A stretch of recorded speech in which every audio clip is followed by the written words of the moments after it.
À Montpellier, Jean-Michel Escaffre et Guy Spican ont suivi le travail de repérage de son directeur, Christopher Crimes, en France depuis 35 ans, mais d'origine britannique. La curiosité donne parfois des ailes. Christopher Crimes, directeur du Théâtre d'Eau. On est dans un petit avion de la Britair en destination de Birmingham, où on va découvrir le dernier travail de la compagnie Stan Scaff. Direction le quartier des Joailliers à Birmingham. C'est là que répète la compagnie Stan Scaff. Visite en duo pour le directeur du théâtre. À ses côtés, Jacques Atlan, vice-président du Conseil général chargé de la culture. Dans ce domaine, c'est lui qui répartit les subsides publics de département.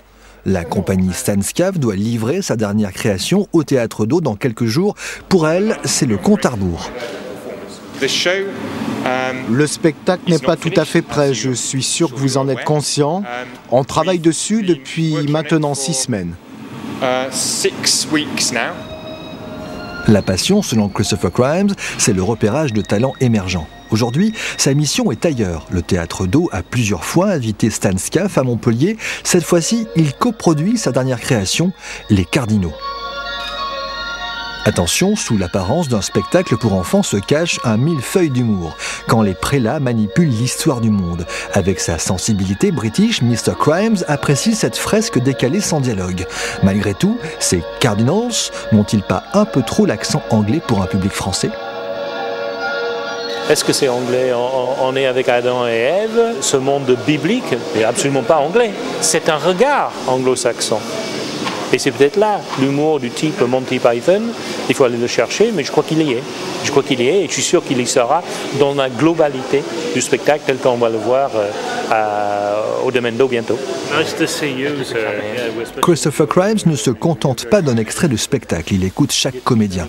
Proximité avec la compagnie, mais aussi la volonté de proposer à tous les publics d'autres cultures. Cette rencontre à Birmingham aurait donc pu se passer ailleurs. C'est peut-être pour ça que le boss du Théâtre d'Eau a la bougeotte. Je crois que c'est intéressant de confronter les expériences de vie d'une compagnie qui n'est pas uniquement artistique, mais c'est la production, c'est la manière de rencontrer un public, etc. Toutes ces expériences-là, qui sont diverses et variées, entre l'Angleterre, la Lettonie, la Slovénie, etc., toutes ces expériences-là sont extrêmement intéressantes à partager, à la fois avec des artistes qui vivent et travaillent dans l'Hérault à Montpellier, ou des publics aussi, qui sont très curieux de ce que c'est qu'ailleurs. Ce détective de l'art vivant remet son rapport sous forme de spectacle. Stan Scaff from Birmingham est à Montpellier jusqu'à samedi. 18h43, Anne-Sophie Mandrou et vos locales. Je vous retrouve demain midi pile.